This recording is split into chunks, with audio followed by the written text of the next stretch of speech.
Check the mic and make sure it sound right.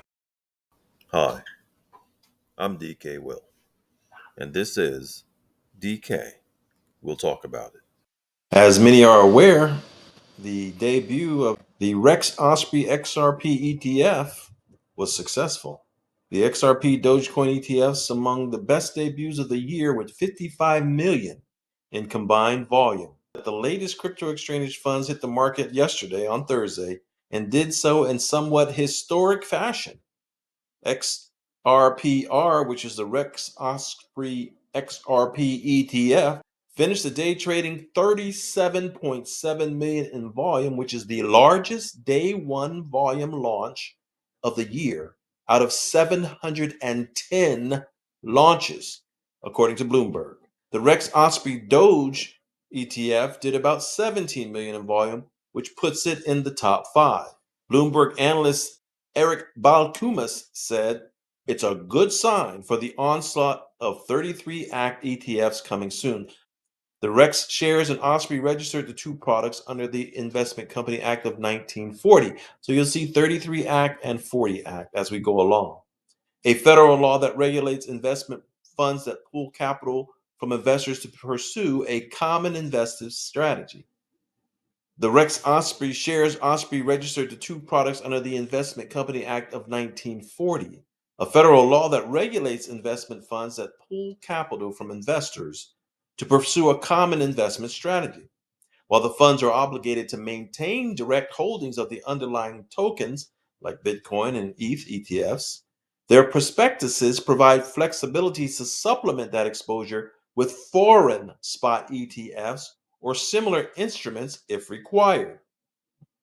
The breakdown was the XRPR did 24 million in volume in the first 90 minutes alone. Meanwhile, the Doge version posted 6 million in its first hour. That's shockingly solid.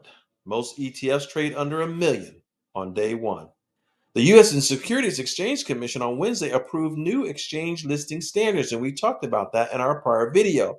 And we will see how this fast track for crypto ETF listings is being ushered in, and how the fact that the 40 Act, which allows flexibility exposure to foreign spot ETFs, was also touched on in the prior video. And if you recall, when we covered that approval, we covered the SEC sets the clear standards for this expedited, simplified, generic new listing standards, and it talked about the intermarket surveillance group. And remember, we took a look at the intermarket surveillance group, and the key point we want to take from this is that it's to provide a global network for the sharing and information and coordination of regulatory efforts among exchanges trading securities and other products to address potential intermarket manipulation. And so when we look at the fact that they use this law, we see where all the parts are coming together. And they have to do all these parts coming together in the background. But now with this generic listing standard, they're ready to bring them on in. And so the Rex Osprey ETF fund basically used financial chess by manipulating between the 1933 Act and the 1940 Act. They went with the 40 Act. This article here, the altcoin ETF's record run signals regulatory shift for crypto expansion, goes on to mention down here that the two new funds we just covered, the XRP and the Doge ETFs, that generated such a wonderful response, they both use the 40 Act compliant offshore structures to bypass direct crypto holdings. Now, this is a key point because it was sold as a spot ETF, and it kind of is by the fact that it can go offshore and invest in spot ETFs that are offshore, enabling faster approvals while complying with regulatory constraints.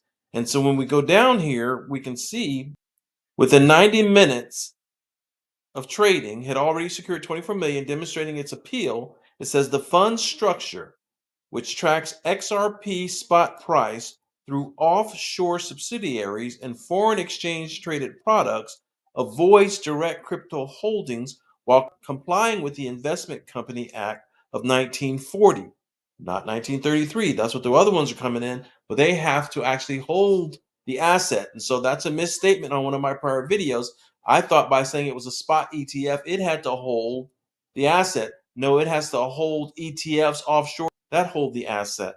So it's pretty much financial chess. And it's also why the price of XRP is just another one of their head fakes, another one of their shaking and jiving to mess with our minds to make us think that we're going to get an XRP spot ETF. It is not necessarily a direct spot ETF going under the 1940 Act. Like it says here, it tracks XRP spot price through offshore subsidiaries and foreign exchange traded products, avoiding direct crypto holdings while complying with the Investment Company Act. This regulatory framework allows faster approval times, 75 days versus 240 days for 33 Act funds, but imposes restrictions on direct crypto ownership.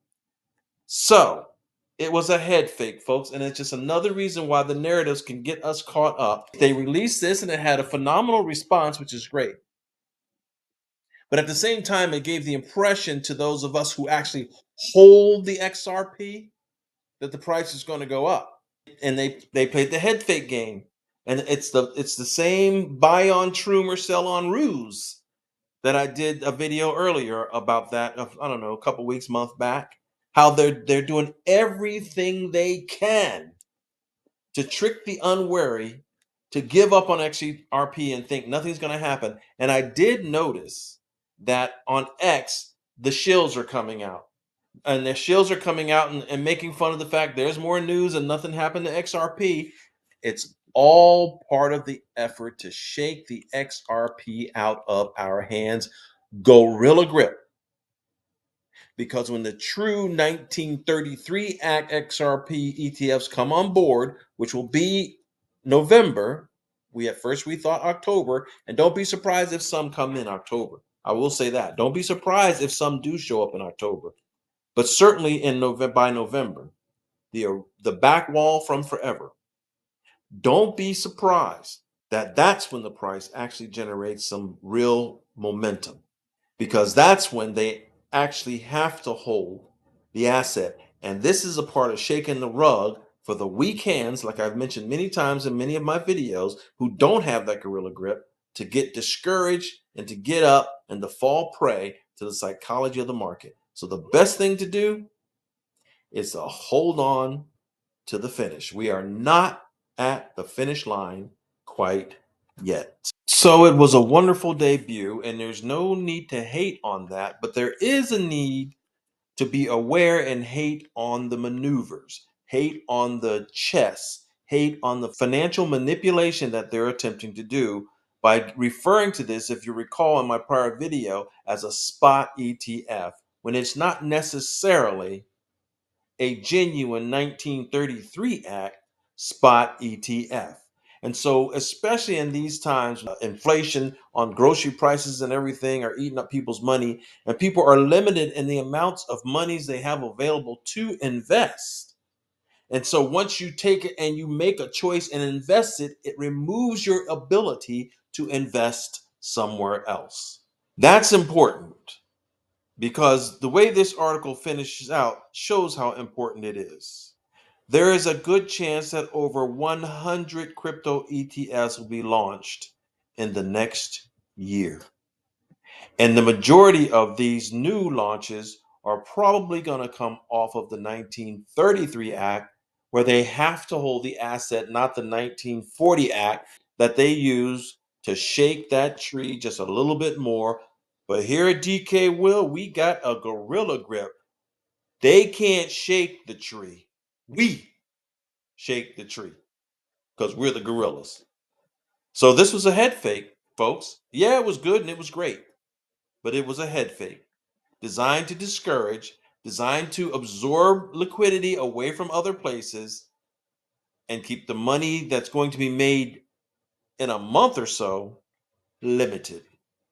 Remember my prior video? Yeah, the options are going to be increasing, but they're going to limit the investors. So we're going to become accredited investors because our net worth, is going to make it happen for us. I'm talking about being accredited not by education, being accredited by net worth. And that's what we're going to do when the real ETFs come out. I had other things to talk about. This video took longer than I wanted. I hope you subscribe, and I hope you have a wonderful day. I'm DK Will, and this is DK Will Talk About It, and I talked about it. Check the mic and make sure it sound right.